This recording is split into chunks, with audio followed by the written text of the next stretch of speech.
예수의 마음을 부어주셔서 예배 가운데 나아가는 발걸음이 복될 수 있도록 하나님 인도하여 주옵소서.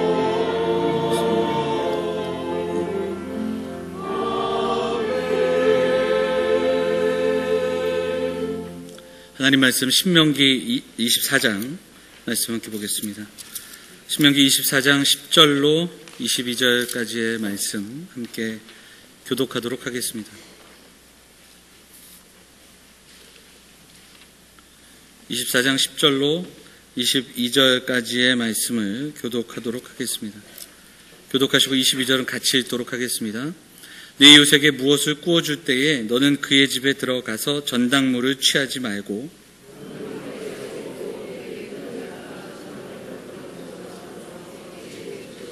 그가 가난한 자이면 너는 그의 전당물을 가지고 자지 말고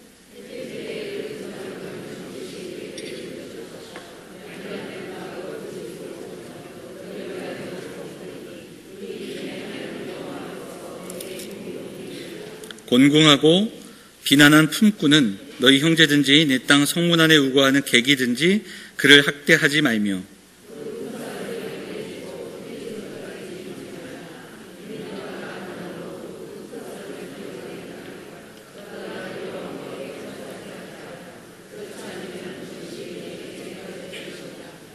아버지는 그 자식들로 말미암아 죽임을 당하지 않을 것이요 자식들은 그 아버지로 말미암아 죽임을 당하지 않을 것이니 각 사람은 자기 죄로 말미암아 죽임을 당할 것이니라.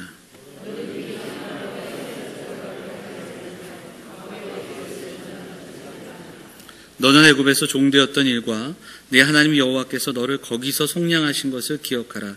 이러므로 내가 네게 이 일을 행하라 명령하노라.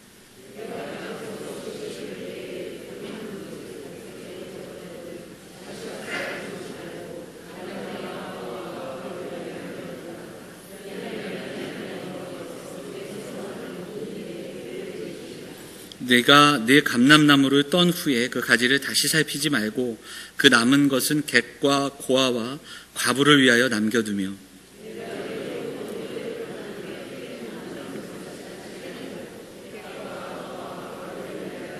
같이 읽겠습니다. 너는 애굽 땅에서 종되었던 것을 기억하라. 이러므로 내가 네게 이 일을 행하라 명령하노라. 아멘. 호산나 찬양대 찬양하시겠습니다.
주께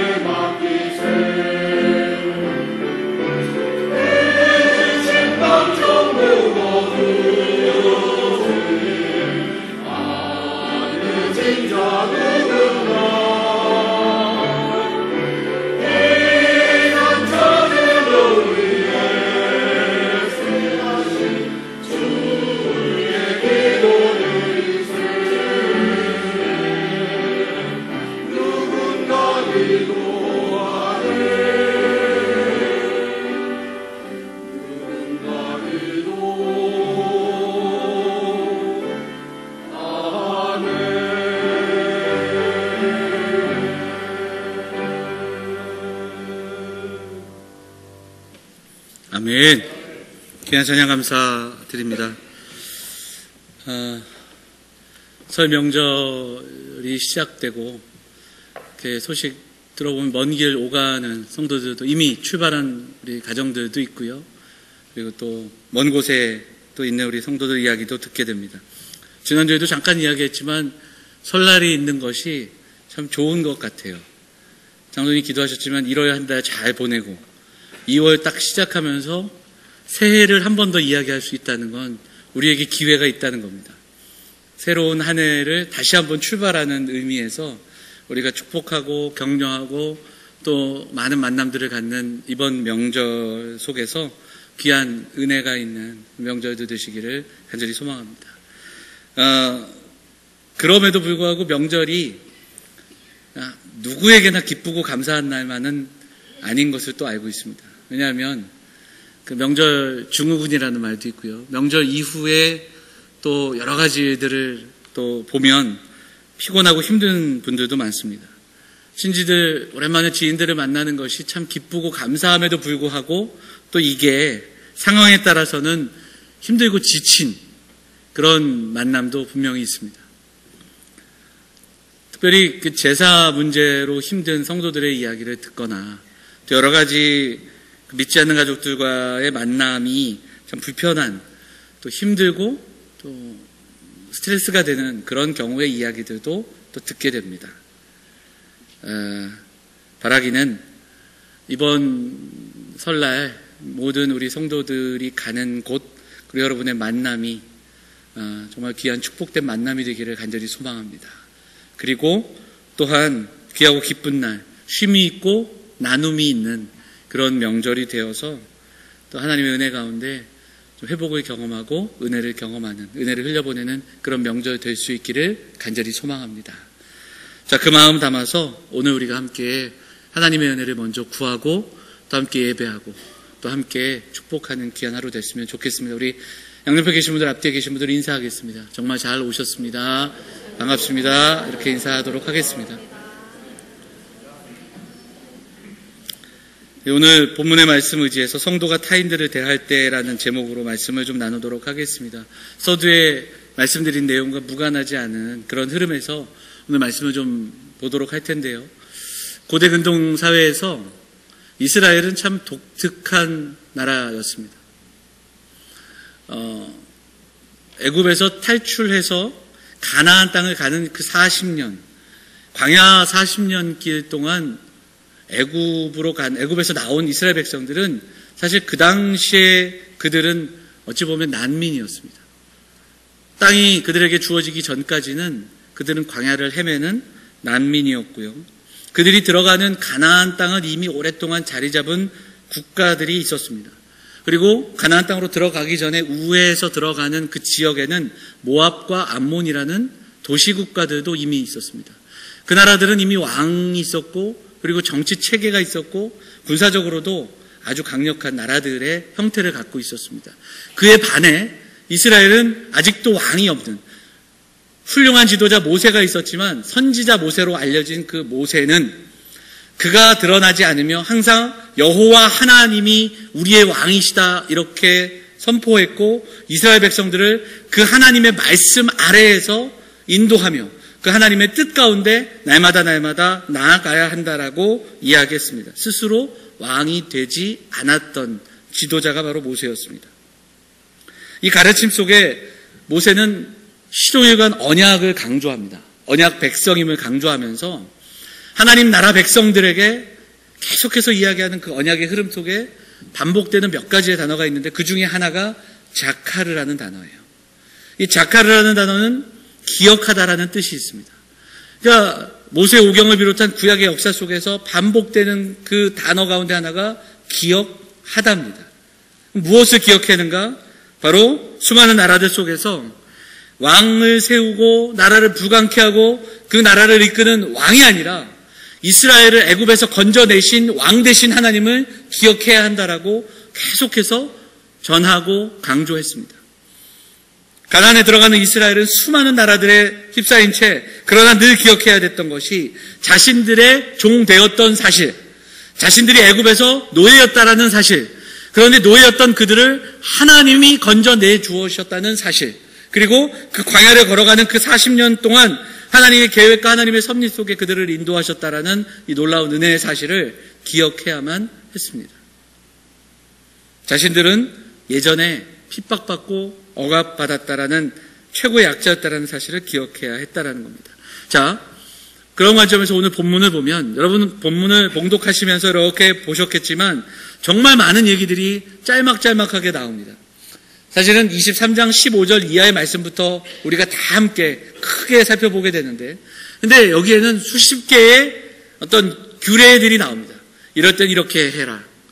종이 그 주인을 피할 땐 이렇게 해주고, 또 이스라엘 가운데 이런 일이 있을 땐 이렇게 하고, 이자는 받지 말 것이며, 그리고 오늘 우리가 읽은 본문들 속에서도 저당을 잡힌 이야기, 그리고 밭을 경작하고 추수할 때의 이야기, 굉장히 많은 이야기가 나옵니다. 이 이야기를 하나씩 떼어서 그 안에 담겨져 있는 의미들을 살피는 것도 굉장히 중요한 의미가 있겠지만, 전체적으로 살펴볼 때 이 이야기들을 통괄하는 그 몇 가지의 특징이 우리에게 소개되고 있다랍니다. 그 특징 가운데 두 가지를 우리가 좀 살펴볼 텐데, 첫 번째는 이 짤막짤막한 이야기들의 가장 중요한 특징의 하나가 약자 보호법이라는 사실입니다. 자, 뭐라고요? 특징이? 약자를 보호하는 법입니다. 자, 많은 규정들이 있는데 그 규정에 반복되는 사람들이 노예, 종, 여자들, 그리고 빚진 자들, 가난한 사람들의 이야기가 나옵니다. 자, 본문을 좀 예를 들어서 한번 보도록 하겠습니다. 24장 1절 한번 읽어보도록 하겠습니다. 24장 1절 같이 읽겠습니다. 시작. 데려온 후에 그에게 수치되는 일이 있음을 발견하고 그를 기뻐하지 아니하면 이혼증서를 써서 그의 손에 주고 그를 자기 집에서 내보낼 것이요. 이렇게 되어 있지요. 자, 이혼증서에 대한 이야기입니다. 여러분, 성경에 이혼에 대한 이야기가 여러 번 나오는데 이 본문을 볼 때 성경이 이혼을 아예 이혼 자체를 금지하지는 않는다라는 것을 이 본문을 통해서 보게 됩니다. 그런데 이 본문의 궁극적인 뜻은 뭐냐면 여인을 보호하는 겁니다. 당시에 남성 중심의 사회 속에서 이혼을 요구할 수 있는 건 오로지 남성뿐이었습니다. 남자가 이혼 증서를 써서 여인을 내보낼 수 있었던 때라는 겁니다. 근데 이 말씀은 단지 이 본문만으로 해석할 수 있는 것이 아니라 신약의 눈으로 예수님의 말씀으로 한 번 더 검증하고 해석할 수 있게 됩니다. 자, 마가복음 10장에 보면 바리새인들이 예수님께 나와서 이 본문을 가져다가 예수님을 시험하는 장면이 나옵니다. 자, 남자가 아내를 버리는 것이 옳은가? 이런 이상한 질문을 시작하죠. 예수님께서 그들에게 율법에는 뭐라고 되어 있느냐? 이렇게 오히려 되물으십니다. 그랬더니 그들이 가지고 나오는 본문이 바로 오늘 좀 전에 읽은 24장 1절이에요. 이혼증서를 써주라고 했습니다. 이렇게 이야기하고 있는 겁니다. 그때 예수님이 대답하시는 말씀을 우리가 좀 읽어보도록 하겠습니다. 마가복음 10장 5절입니다. 자, 같이 한번 읽어보도록 할까요? 자, 앞에 보시면 마가복음 10장 5절 같이 읽겠습니다. 시작. 그들에게 이르시되 너희 마음이 완악함으로 말미암아 이 명령을 기록하였거니와 창조 때로부터 사람을 남자와 여자로 지으셨으니 이러므로 사람이 그 부모를 떠나서 그 둘이 한 몸이 될지니라. 이러한즉 이제 둘이 아니요 한 몸이니 그러므로 하나님이 짝지어 주신 것을 사람이 나누지 못할지니라 하시더라. 여기에는 한 걸음 더 나아가는 해석이 있습니다. 그런데 가만히 우리가 눈여겨봐야 할 게 너희 마음이 완악함으로 말미암아 이 명령을 기록하였다. 이렇게 번역이 되어 있는데 이 말에 담겨져 있는 뜻을 한 번만 생각을 해보면 하나님께서 이스라엘 백성들에게 원하셨던 그 뜻이 있습니다. 그 수준이 있습니다. 그게 100이라면 이스라엘 백성들이 감당할 수 있는 수준은 10이 안 되는 거예요. 그럼 하나님은 그들에게 뭘 말씀하시냐면 100을 지켜라 이렇게 말씀을 시작하시는 것이 아니라 10을 먼저 지키게끔 하셨습니다. 자, 지금 제가 드리는 말씀이 어떤 뜻인지 알겠죠? 수준을 맞춰주신다라는 겁니다. 자, 예를 들자면 여러분 10계명을 가만히 생각해 보세요. 10계명에 뭐뭐 하라가 많습니까? 뭐뭐 하지 말라가 많습니까? 하지 말라가 많습니다. 왜 그럴까요? 조금 바꿔 질문해 볼까요? 하지 말라가 쉽습니까? 하라가 쉽습니까? 그때 다릅니까? 아이들을 키워보니까요. 하지 말라가 훨씬 쉽습니다. 명료하고 그리고 그것을 지키는 입장에서도 하지 말라가 쉽습니다. 근데 예수님께서 계명을 다시 설명해 주시잖아요. 자, 살인하지 말라. 이것이 계명이었다면, 구약의 계명이었다면 예수님이 설명해 주시는 살인하지 말라에 담겨져 있는 하나님의 큰 뜻은 생명을 살리는 사람이 되라. 생명을 살려내며 남들에게 욕하며 상처 주는 인생이 아니라 격려하고 생명을 살리는 인생이 되라. 그렇게 바꿔주신단 말이에요. 간음하지 말라. 여기에서 끝나지 않아요. 간음하지 않는 것으로 끝나지 않고 뭐라고 말씀하십니까? 음욕을 품지 말라. 음욕에서 멀어지라. 음욕과 싸워내라. 이렇게 말씀하고 계시다라는 겁니다. 구약에 있는 말씀들은 그래서 신약의 눈으로 해석해야 될 때가 있습니다.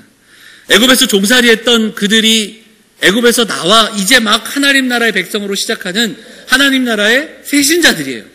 그들에게 주셨던 수준, 그들의 마음이 완악함으로 말미암아 이렇게 이야기하시고 계시는 겁니다. 이 안에 담겨져 있는 뜻이 무엇인가? 이것은 이후의 역사를 통해서 그들의 마음이 완악함이 드러납니다. 그 마음의 완악함이 뭔지 아세요? 이 수치스러운 일, 24장 1절에서 수치되던 일이 있을 때에 여인들에게 이혼증서를 써줘라. 이것은 가늠한 경우, 그러니까 음행에 대한 경우에만 여인들에게 이혼을 당할 수 있다. 그러니까 여인들을 보호하는 법이에요. 그런데 이게 이후에 이 말씀을 해석해 나가는 사람들이, 특별히 바리새인 가운데 힐렐파라는 사람들은 이 수치스럽다라는 단어를 어떻게 번역하냐면 남성들이 느끼는 감정으로 해석합니다. 그러니까 주관적인 감정으로 해석해서 내가 너로 인해 수치를 당했다. 이혼증서 써서 내쫓을 수 있는 겁니다. 뭐 예를 들자면 밥을 태워서 기분이 나쁘거나 여인이 큰 소리를 내갖고 싸워서 기분이 나쁘거나 남성이 느꼈을 때 가정에 그리고 나에게 수치스러운 일을 했다. 그러면 이혼증서를 써줄 수 있도록 그렇게 이것을 달리 해석해 나갔던 역사의 내용들도 보게 됩니다. 자, 다시 본문으로 가서 24장 1절 이하의 말씀은 이혼해도 된다, 이혼증서를 써줘라가 아니라 그 이혼증서를 써줄 수 있을 때는 음행의 경우에만 해당한다라는 것을 분명히 단정 지어놓는 여인들을 보호하는 내용들이다. 여인들이 불이익을 당하지 않게 하는 법이다. 이렇게 이야기할 수 있습니다. 자, 6절 말씀도 한번 보도록 할게요. 6절 읽어볼까요? 6절 같이 읽겠습니다. 시작. 사람이 맷돌이나 그 윗짝을 전당 잡지 말지니 이는 그 생명을 전당 잡으니라. 이렇게 되어 있습니다. 맷돌을 저당 잡지 말라. 왜냐하면 당시에 그 살아가던 사람들에게 맷돌은 생명을 위한 가장 기초적인 먹거리를 만드는 수단이었기 때문에 그렇습니다. 더불어 13절을 보면 뭐라고 얘기하냐면 해질 때에 그 전당물을 반드시 그에게 돌려줄 것이라. 이렇게 되어 있습니다. 이 여기서 말하는 전당물은 겉옷을 전당으로, 내가 돈을 빌려줬는데 그것을 받아 놓는 겁니다. 담보로 받아 놓는 것을 하루가 넘기지 말고 돌려주라는 겁니다. 왜냐하면 이 겉옷은 그 당시 사람들에게 그냥 입는 것이 아니라 날이 갑자기 추워지는 저녁 때에 그 겉옷으로 생명을 보존하는 그러한 역할이니까. 그러니까 맷돌과 겉옷은 그냥 담보물로 잡을 수 있는 것이 아니라 누군가에게 빛에 대한 보증으로 갖고 있는 것이 아니라 그들의 생명에 영향을 줄 수 있는 것이기에 돌려줘야 한다라는 것, 이것을 이야기합니다. 아무리 정당한 절차라도 빚을 진 그리고 담보물일지라도 생존을 보장해야 된다라는 겁니다. 그래서 구약성경에 나오는 신명기에 나오는 그 규례의 특징 가운데 하나가 뭐냐면 약자의 생존권이 강자의 사적인 재산권보다 더 위에 있다라는 겁니다.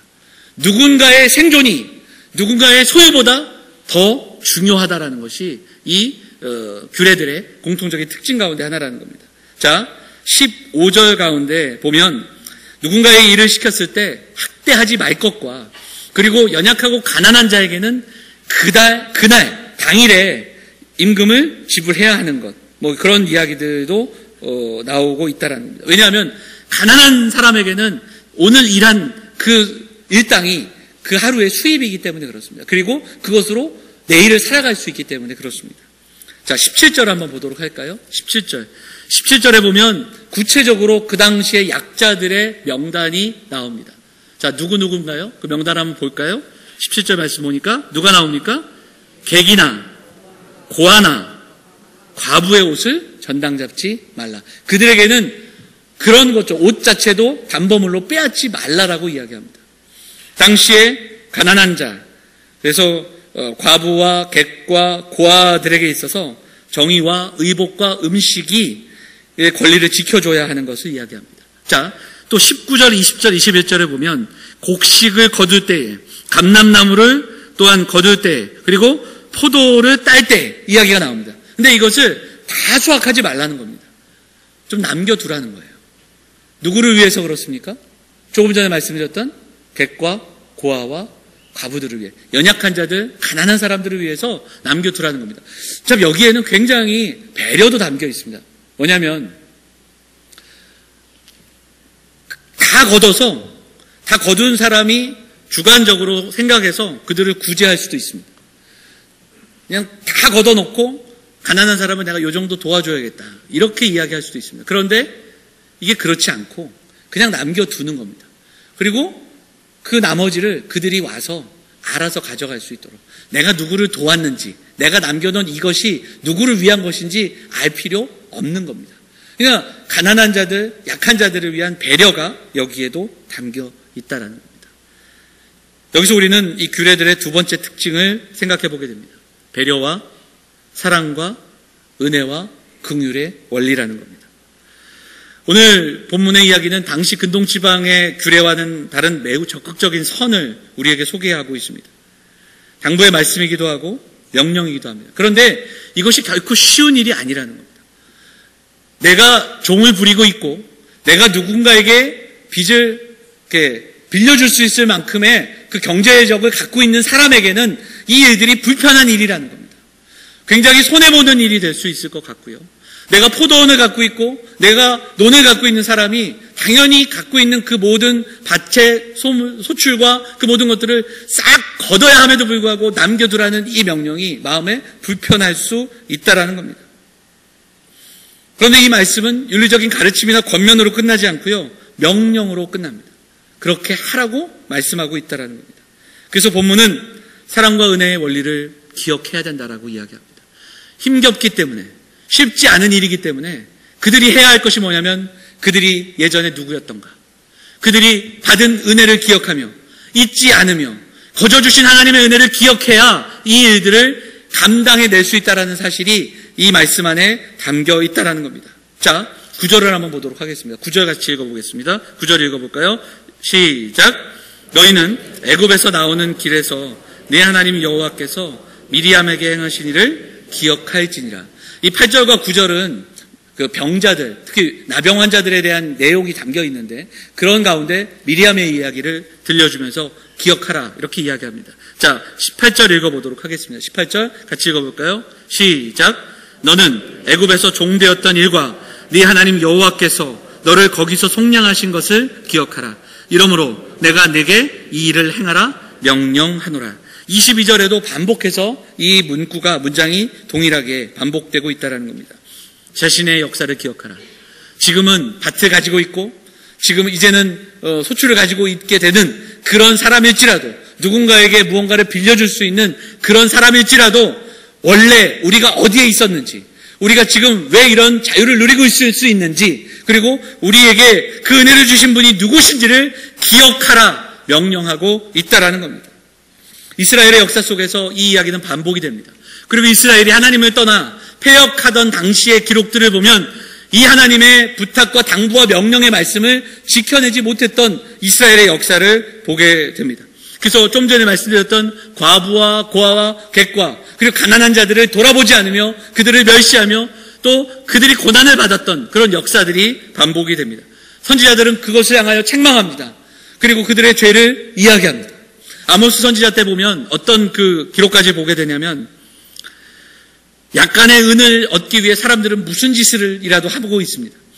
또 그 아모스 선지자 책망을 보면 신 한 켤레를 얻기 위해서 자신에게 빚진 자들을 오히려 파는, 가난한 자들을 파는 이야기가 아모스서에 나오고 있다는 겁니다. 18절과 22절 우리가 잠시 나눴던 그 이야기들, 애굽에서 종되었던 일을 기억하라. 이것은 내가 너희에게 행하라 명령하는 명령이다 말씀하고 있는 겁니다. 기억과 그 명령에 대한 순종이 요구되고 있는 말씀이라는 것을 보게 되죠. 하나님의 은혜의 경험, 그리고 하나님이 은혜 주셨던 그 놀라운 그 경험들을 기억하라고 말씀하고 있는 겁니다. 여러분 한번 생각해 보면 이스라엘 백성들이 이 하나님의 구원하심과 은혜를 정말 기억했던 그 때가 있습니다. 그때가 언제냐면 절기예요. 6월절을 비롯한 초막절, 맥주감사절 이런 절기들이 보면 다 출애굽의 구원을 기념하는 날입니다. 그리고 그날 감사와 나눔과 그런 하나님의 은혜와 섭리를 나누는 베품과 나눔이 있었습니다. 구약의 이스라엘이 그랬다면 신약의 교회는 무엇을 기억해야 합니까? 그리스도의 고난과 십자가와 부활입니다. 신약의 교회는 십자가와 부활을 기억합니다. 나를 위해 죽으신 주님, 죄의 종된 자, 죽을 수밖에 없던 우리를 위해 이 땅에 오신 하나님의 독생자 예수 그리스도의 고난과 십자가와 부활의 승리를 기억합니다. 그래서 초대교회 성도들은 모일 때마다 떡을 떼고 또 잔을 나누면서 그리스도를 기념하고 그리고 기억했습니다. 십자가에 찢기신 주님의 몸을 상징하는 빵과 피를 의미하는 포도주를 나누면서 고난의 의미를 묵상했습니다. 지금도 우리가 매주마다 모이는 예배가 바로 그 의미가 담겨 있는 겁니다. 오늘도 우리는 주님을 바라보며 주의 사랑과 은혜를 묵상하며 나아가는 줄 믿습니다. 이 이야기를 정리한 학자의 이야기를 좀 정리해 보도록 하죠. 스탠리 그랜츠라는 학자가 이렇게 이야기했습니다. 자, 한번 읽어보도록 할까요? 자, 같이 읽겠습니다. 시작. 기억의 공동체로서 교회는 1차적으로 성경의 구원의 드라마에 초점을 맞춘 자신의 이야기를 반복해서 말함으로써 자신의 과거를 생생하게 유지시킨다. 하나님의 구원 사건을 기억하지 않는다면 교회는 더 이상 교회일 수 없습니다. 이렇게 되어 있습니다. 자, 보세요. 하나님의 구원 사건을 기억하지 않는다면, 내가 받은 구원의 기쁨과 감격을 기억하지 않는다면 교회는 더 이상 교회일 수 없다라고 이야기합니다. 교회는 세상에서 이야기하는 논리와 그리고 원리, 이것을 뛰어넘는 하나님 나라의 은혜의 원리와 긍휼과 사랑의 원리가 분명히 우리에게 있습니다. 이것이 우선되어야 합니다. 성도들의 삶 속에서도 이것은 우리의 살아가는 삶의 원리가 되어야 합니다. 그러기 위해서는 우리는 기억해야 됩니다. 내가 받은 은혜, 내가 어떤 사람이었는가, 우리는 죄인이었으며 죽을 수밖에 없던 자들을 구원하신 하나님의 은혜를 기억해야 됩니다. 그리고 내가 받은 구원의 은혜, 세상이 알 수 없는 그 은혜 속에서 우리에게 허락하신 부요함을 우리는 깨달아야 합니다. 그래서 신약의 성경을 보면 사도 바울이 편지를 쓰는 그 편지의 순서, 그 편지의 내용은 바로 이런 내용으로 전개됩니다. 우리는 누구였는가? 그리고 우리가 받은 구원의 기쁨은 무엇인가? 그리고 그 구원에 받은 자의 삶의 부요함은 무엇인가? 이것을 항상 사도 바울은 차례차례 들려주고 있는 것을 보게 됩니다. 이 이야기를 팀 켈러 목사님은 은혜와 용서라는 그 이야기를 하면서 두 가지로 우리에게 이야기합니다. 감정적인 겸손, 그리고 감정적인 자원입니다. 자, 한번 해볼까요? 첫 번째가 뭐라고요? 감정적 겸손, 감정적 자원. 좀 어렵죠? 이렇게 이야기하면. 감정적인 겸손은 뭐냐면 조금 전 말씀드린 대로 내가 받은 용서를 기억하는 겁니다. 내가 하나님께 받은 은혜, 하나님께 용서받은 자임을 기억하는 겁니다.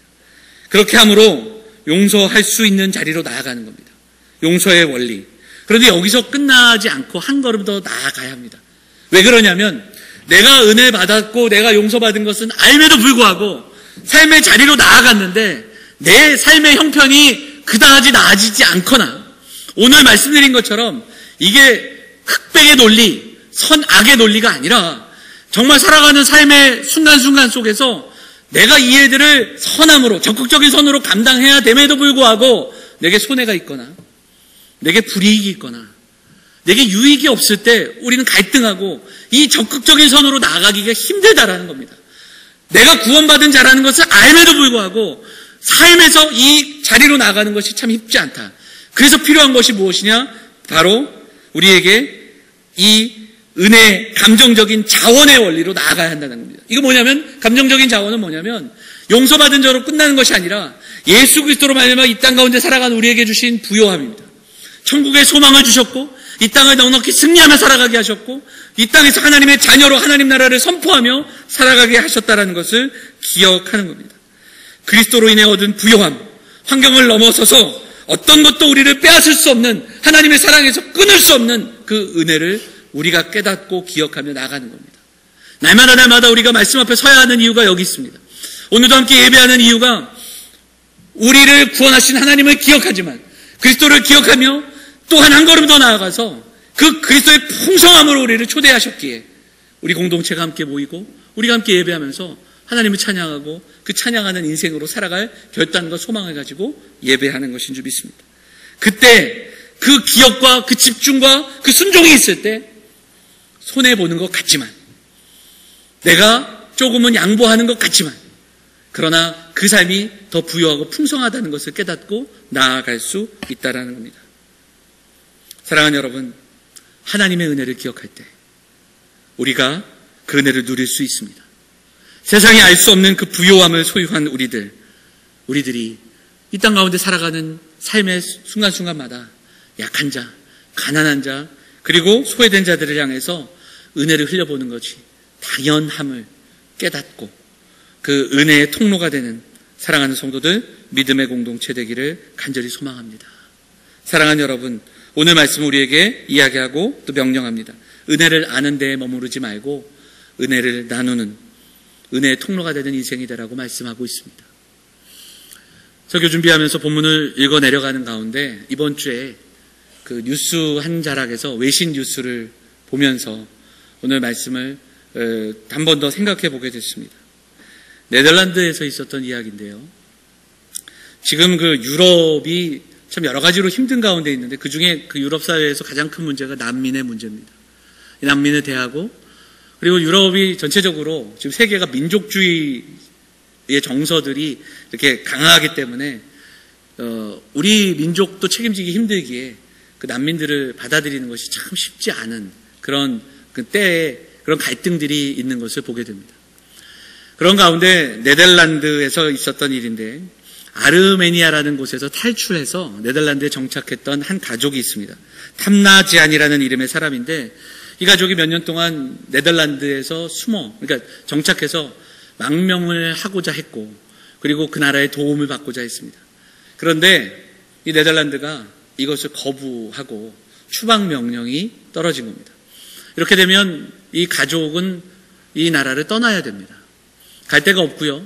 그리고 아르메니아로 돌아가게 되면 이 가족은 큰 어려움을 겪게 되는 그런 상황입니다. 그래서 그들이 결정한 것이 뭐냐면 어디에선가의 소식을 듣고 네덜란드 헤이그에 있는 베델 교회로 피신을 하게 됩니다. 그들에게 도움을 청하게 됩니다. 왜 그 교회로 숨어들었는가 보니까 네덜란드는 개혁주의, 그러니까 개혁교회의 어떤 흐름 속에서 굉장히 중요한 지점입니다. 그래서 그랬는지 중세시대부터 그 나라의 아주 강력한 법 중에 하나가 뭐냐면 교회가 예배를 할 때, 지금같이 예배를 할 때에는 경찰이 그 예배당 안으로 들어갈 수 없습니다. 사실상 우리도 그런 일들이 있지는 않지만 그 나라는 아예 법으로 규정을 해놓은 겁니다. 그래서 교회가 택한 일이 무엇인가? 이 가족을 보호하기 위해서 24시간 동안 계속 예배를 드립니다. 예배 중에는 경찰이 그들을 잡으러 들어올 수 없기 때문에 교회가 결정한 것이 24시간 동안 예배를 계속 쉬지 않고 드리는 겁니다. 성도들이 쉬지 않고 왔다 가며 예배는 끊어지지 않습니다. 이 소식을 들은 네덜란드에 있는 많은 교회와 목사들과 유럽 사회의 또 지식인들이 이 소식을 듣고 이 헤이그에 있는 이 베델 교회로 찾아옵니다. 그래서 예배를 함께 나눕니다. 한 사람이 예배를 계속할 수가 인도할 수 없으니까 그 예배 인도를 계속해서 많은 목회자들이 와서 말씀을 준비해서 전하고 심지어 이 24시간 동안 지속됐던 이 예배가 96일 동안 계속됐습니다. 그 96일 동안 이 가족을 지켜내기 위해 수많은 사람들이 24시간 예배를 지속하고 결국은 이 네덜란드라는 곳에서 정부가 이 이야기와 이 청원을 듣고 다시 한번 검토하고 재검토함으로 이 가족들에 대한 그 추방 명령을 철회하는 그러한 일들이 그 네덜란드에서 있었던 기사를 보게 됩니다. 예배가 무엇인지, 그리고 이 시대 가운데 교회가 약한 자들을 향하여 편에 서는 것이 무엇인지를 좀 깊이 생각해 보게 되는 그러한 사건인 것을 보게 됩니다. 사랑하는 여러분, 성도는 하나님의 은혜를 기억하는 사람들입니다. 세상을 살아가면서 힘들고 어렵지만 성도는 나를 위해 십자가 지신 그 주님의 은혜와 그 부활의 소망을 가지고 살아가는 사람들입니다. 그게 성도요, 교회입니다. 그리고 우리는 거기에서 끝나는 것이 아니라 세상을 향하여 그 예수 그리스도의 은혜를 보여주며 예수가 기억나게 해야 하는 사람들인 줄 믿습니다. 저는 이번 한 주 이 말씀을 묵상하면서 이 13장, 24장을 읽으며 성도들을 생각했습니다. 이야기 나누면서 들었던 또 믿지 않는 가족들을 통해서 받는 어려움들과 또 제사 문제로 핍박을 받거나 어려운 가정들의 이야기들을 기억해 보게 됐습니다. 서두에 나눈 것처럼 참 기쁘고 또 귀한 명절임에도 불구하고 모든 만남이 기쁘거나 또 모든 만남이 또 감사는 아님을 알고 있습니다. 다툼도 있고 힘든 관계들도 있습니다. 그러나 오늘 예배를 통해서 우리 사랑하는 성도들이 다른 무엇이 아니라 한 가지를 기억하며 나아갈 수 있었으면 좋겠습니다.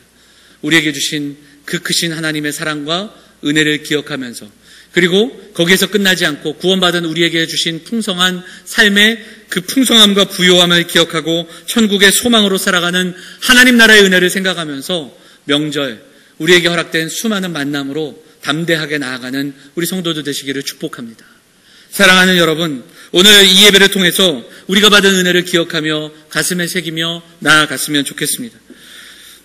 너를 거기서 속량하신 것을 기억하라. 애굽 땅에서 종되었던 것을 기억하라. 이렇게 말씀하십니다. 지금 받는 힘듦과 지금 받는 어려움들이 있을지라도 우리가 누구인지, 우리가 받은 은혜가 얼마나 큰지를 기억한다면 오늘도 우리는 넉넉히 인내하며 또한 승리하며 살아갈 수 있을 줄 믿습니다. 말씀을 읽으면서 19절 이하에 보니까 곡식들, 그리고 포도밭, 그리고 감람나무를 거둘 때에 남겨두라 말씀하신 이야기들을 떠올리게 됩니다. 남김없이 쓸어 모아 다 담아두어라 이렇게 이야기하는 세상의 가치 속에서 오늘 성경은 우리에게 남겨두라고 말씀하십니다. 그런데 이것이 어떻게 가능할 수 있을까? 정말 우리가 받은 하나님의 은혜를 날마다 생각하고 기억하고 곱씹어 봐야 할 줄 믿습니다. 우리가 받은 은혜, 우리가 받은 하나님의 사랑을 오늘 이 아침 다시 한번 기억하고 묵상함으로 그 은혜를 다시 한번 깊이 묵상한 우리 성도들, 은혜로 충만한 우리 성도들이 가는 그곳에서 만나는 우리 영암의 성도들을 만난 그 만남들, 여러분이 대하는 그 누군가에게 우리 사랑하는 성도들이 선물이 되는 명절이 되시기를 주의 이름으로 축복합니다. 사랑하는 여러분, 메마른 시대에 은혜가 필요한 사람들에게 우리가 왜 인내하며 왜 우리가 사랑을 나눠주며 오늘도 여전히 손해보는 것 같지만 그러한 삶을 택하며 살아가고 있는가, 그 이유를 보여줄 수 있는 사랑하는 성도들 되시기를 부탁을 드립니다. 받은 은혜, 또한 받은 사랑, 그래서 참 사랑이 필요한 세대, 그리고 은혜가 필요한 이 패역한 세대 속에서 믿지 않는 자들을 만날 때에도, 그리고 우리가 만나는 수많은 그 사람들에게 은혜의 통로가 되시고 축복의 통로가 되시고 넉넉히 우리가 받은 그 승리를 선포하며 그 만남으로 나아가시는 우리 사랑하는 영암의 성도들 다 되시기를 주의 이름으로 축원을 드립니다. 우리 찬양 한 곡 하겠습니다. 우리 오직 예수뿐이네, 우리 함께 찬양하고 같이 기도하도록 하겠습니다.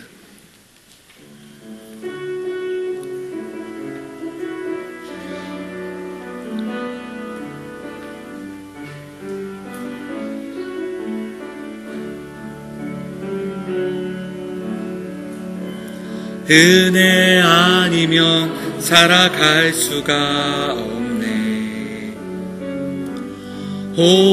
호흡마저도 다 주의 것이니 세상 평안과 위로 내게 없어도 오직 예수뿐이네. 크신 계획 다 볼 수, 크신 계획 다 볼 수도 없고 작은 고난에 지쳐도 주께 묶인 나의 모든 삶 버티고 견디게 하시네. 은혜 아니며 살아갈 수가 없네. 나의 모든 것 다 주께 맡기니 참된 평안과 위로 내게 주신 주 예수 오직 예수뿐이네. 참된 평안과 위로 참된 평안과 위로 내게 주신 주 예수 오직 예수뿐이네. 우리 같이 잠깐 기도하겠습니다. 메마른 시대를 살아가고 있고 또 패역한 시대를 살아가고 있습니다. 우리의 만남이 항상 기쁨과 감사의 만남만 되지 않는 때도 있습니다. 그러나 우리가 오늘 다시 한번 은혜를 기억하며 은혜를 가지고 그 자리로 나아가기를 원합니다. 믿음 없는 세대를 향하여 은혜를 흘려보내고 사랑과 그의 용서와 인내함을 보여줄 수 있는 예수 그리스도를 증거할 수 있는 우리가 되게 해달라고 힘과 용기를 구하며 다시 한번 그네 앞으로 나아가도록 하겠습니다. 같이 기도하겠습니다. 하나님 아버지 감사합니다. 오늘도 주의 은혜를 사모하며 나아갑니다. 사랑하는 성도들에게 힘과 용기를 주시고 넉넉한 마음과 하나님의 은혜를 다시 한번 기억하는 이 자리가 될 수 있도록 인도하여 주옵소서. 우리가 받은 은혜, 우리가 받은 사랑을 기억하며 그 크신 하나님의 사랑 앞으로 나아감으로 오늘도 부요함으로 다시 한번 일어서게 하시고 풍성한 은혜로 우리의 가슴이 채워지는 그 놀라운 그 시간들이 될 수 있도록 인도하여 주옵소서. 우리가 거저받았으니 거저줄 수 있는 사람들이 되게 하시고 우리가 하나님 받은 은혜를 흘려보내는 통로가 될 수 있도록 하나님 인도하여 주옵소서. 오늘도 주 앞에 나와 예배하는 성도들에게 그 마음을 부어주시고 주의 마음으로 하나님의 은혜로 오늘도 힘있게 일어서는 사랑하는 성도들 될 수 있도록 인도하여 주옵소서.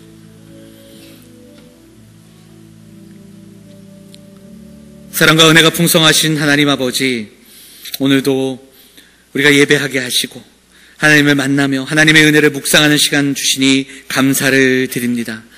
하나님, 새로운 한 해를 은혜 가운데 다시 한번 시작하게 하고 그리고 또한 서로 축복하며 또 귀한 만남들 우리에게 허락하여 주시니 감사드립니다. 사랑하는 성도들, 이 명절 통해 하나님 귀한 은혜의 통로가 되게 하시고 축복의 통로가 되는 아름다운 삶이 될 수 있도록 하나님 인도하여 주옵소서. 세상 속에 나아갈 때 우리가 그들을 대할 때에 소망의 사람들이 되게 하시고 그 소망의 이유를 알려주는 자들이 되게 하여 주시고 그리고 그 믿음으로 살아가는 삶의 모습으로 우리의 삶의 이유를 선포하며 증거하는 사랑하는 성도들이 다 될 수 있도록 하나님 인도하여 주옵소서. 먼 길 오가는 발걸음 지켜주시고 이미 그 먼 길을 떠난 우리 성도들 붙잡아 주시고 그 모든 발걸음 속에 하나님 함께하여 주셔서 어디에 있든지 누구를 만나든지 하나님 나라의 백성다운 삶을 살아가는 귀한 믿음의 백성들 우리 성도들이 다 될 수 있도록 하나님 인도하여 주옵소서.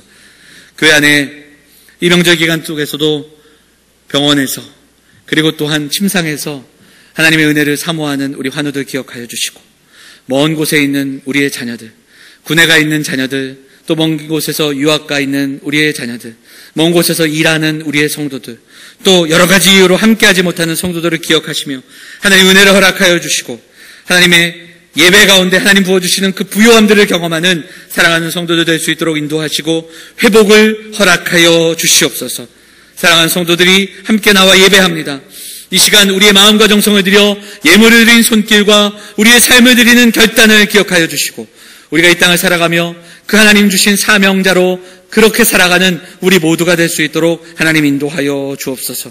하나님 한 주간의 삶 속에서 날마다 주시는 은혜를 붙들고 나아가게 하시고 특별히 이 한 주 어디 있든지 무엇을 하든지 우리에게 주시는 은혜, 주님의 마음을 품고 살아가는 이 한 주가 될 수 있도록 하나님 인도하여 주옵소서. 이 모든 말씀 우리를 권하신 예수 그리스도의 이름으로 감사하며 기도하옵나이다. 아멘. 다 같이 자리에서 일어나셔서 찬송